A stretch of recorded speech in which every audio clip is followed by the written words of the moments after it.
तो दोस्तों कैसे हैं? तो अच्छे होंगे। तो आज की वीडियो में मैं लेकर आया हूँ एक बहुत ही एक ऐसे इंसान की बात करना चाहता चाहता हूँ मैं कि लोग सब बड़े-बड़े मतलब कि जो सक्सेस इंसान है उन सभी की स्टोरियाँ एक्सप्लेन करते हैं, उन सभी की स्टोरी कहते हैं, बड़े-बड़े हीरो जो स्टार है उन सभी की स्टोरी कहते हैं। लेकिन आज मैं एक ऐसे इंसान की स्टोरी लेकर आया हूँ जो रियल है।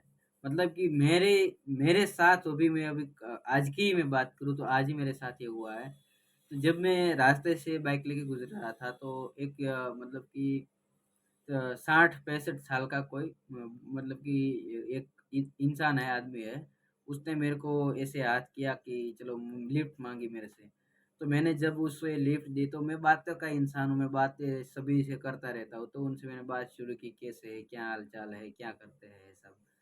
तो उसने भी मेरे साथ अच्छे से बात की और उसे भी मैं मेरे अपने जैसा अपनापन लगा उसे, तो मैं उसने मेरे साथ बात करना शुरू की।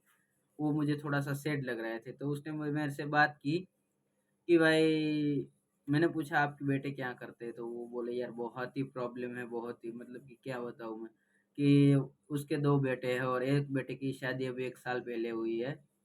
और उसकी बीवी मतलब कि जो वाइफ़ है उसकी, वो 12 साल पहले उसका देहांत हो गया है।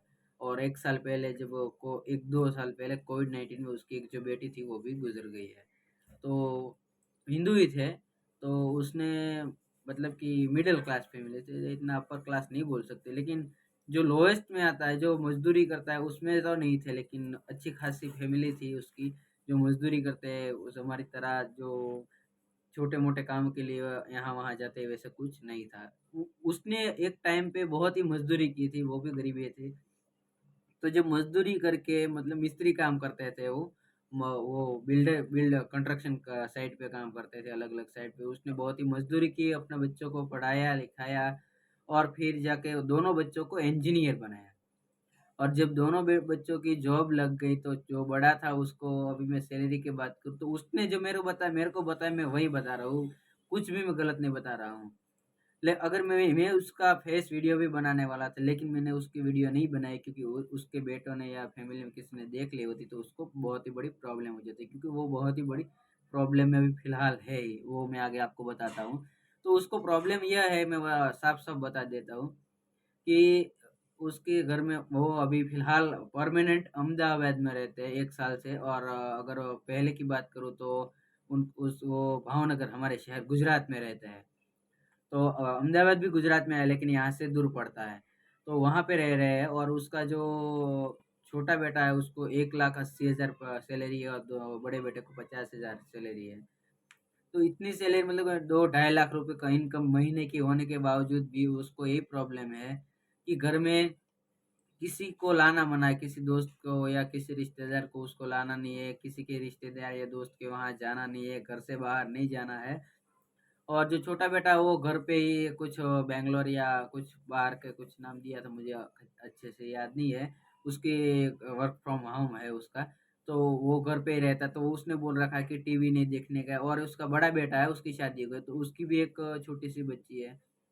तो वो बोल रहा है कि बच्ची को तुम्हें बुलाना नहीं है, बच्ची के पास नहीं जाना, बच्ची के साथ बातचीत नहीं करना। अगर अरे एक बूढ़े इंसान को बच्ची से ज़्यादा अपने बच्चों से ज़्यादा उसको उसके लिए क्या होगा? तो उसको किसी के पास जाना नहीं, किसी को लाना नहीं, कुछ काम नहीं, अगर मज़दूरी करना या मिस्त्री काम करते हैं उसमें तो कपड़े गंदे होते हैं, आप शायद जानते होंगे। तो वो काम करना है उसको, तो कपड़े नहीं गंदे होने चाहिए, मज़दूरी करना है तो कपड़े नहीं गंदे। उसकी बेटे की बीवी जो वो ऐसा बोलती है, ऐसा सब फैमिली प्रॉब्लम है। वो इतना दुखी लग रहे थे, अभी इतना कन्फ्यूज़ थी, और वो बोल रहे थे कि अभी मैंने मैंने बोला कि तुम परमानेंट हमारे शहर भावनगर आ जाओ अकेले, इस भावनगर में भी उसका बहुत बड़ा फ्लैट है। अहमदाबाद में नया 60-70 लाख का फ्लैट लिखवाया है। इतनी तो फैमिली पैसे वाली, इतना तो उसके बच्चे कमाते हैं। और एक बात मैं बोल दूँ आपको कि जब वो अहमदाबाद से भावनगर आए तो मैं बोलूँ कि 500 से 600 रुपए कम से कम यहाँ से आने-जाने का जो टिकट का, एसटी का जो टिकट बोल रहा हूँ, लोएस्ट का मतलब कि लोकल, इतना हो जाता है। तो उसको ₹1000, सिर्फ़ और सिर्फ़ ₹1000 उसको 3-4 दिन खाने का, आने का और रहने का, यहाँ से जाने का ₹1000 दिए। वो बोल रहे थे इसलिए मेरे को लिफ्ट माँग-माँग के यहाँ से वहाँ सब जगह जाना पड़ता है। वो एक दोस्त की उसका दोस्त था यहाँ पे भावनगर हमारे शहर में, तो उसकी तबीयत खराब हो गई थी। तो वो उसके पास भी आए थे और छोटा-मोटा थोड़ा-सा फैमिली का काम था, तो वो काम के लिए आए थे। ऐसा था कुछ। तो आप सोचो कि आज के टाइम में ₹500 से ज़्यादा तो टिकट का हो जाता है, तो 3-4 दिन खाना, रहना और यहाँ-वहाँ से जाने के लिए भाड़ा।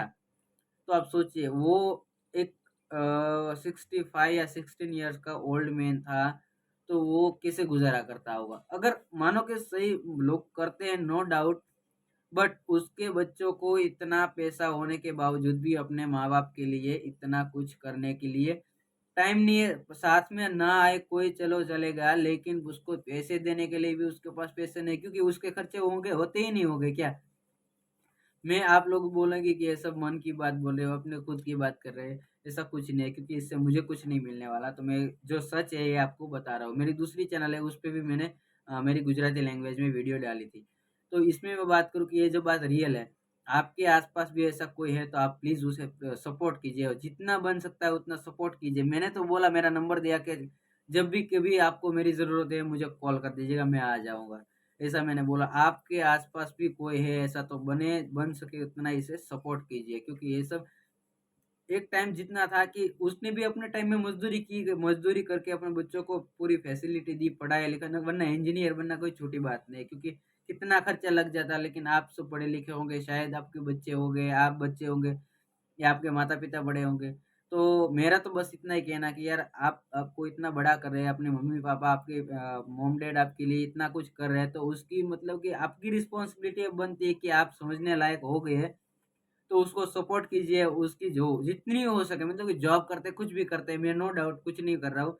अपना काम कीजिए, नो कीजिए ऐसा नहीं कर रहा हूँ, पर आप अपने मम्मी-पापा को रिस्पेक्ट दीजिए, उसको क्या ज़रूरत है उसके हिसाब से चलिए, क्योंकि उसने अपनी पूरी ज़िंदगी दाँव पर लगाकर आपकी ज़िंदगी बनाई है। तो जितना हो सके उतना से उतना ज़्यादा ये वीडियो को शेयर कीजिए और लोगों को जितना हो सके उतना सपोर्ट कीजिए, मदद कीजिए ऐसे लोगों की। Thank you. आज की वीडियो में इतना ही। आपको वीडियो में क्या लगा, कैसा लगा हमें कमेंट में ज़रूर बताएँ। आपके आस-पास भी ऐसा कुछ कोई है तो हमें कमेंट में ज़रूर कीजिए, बताइएगा। मिलते हैं अगली वीडियो में। आज की वीडियो में बस इतना ही।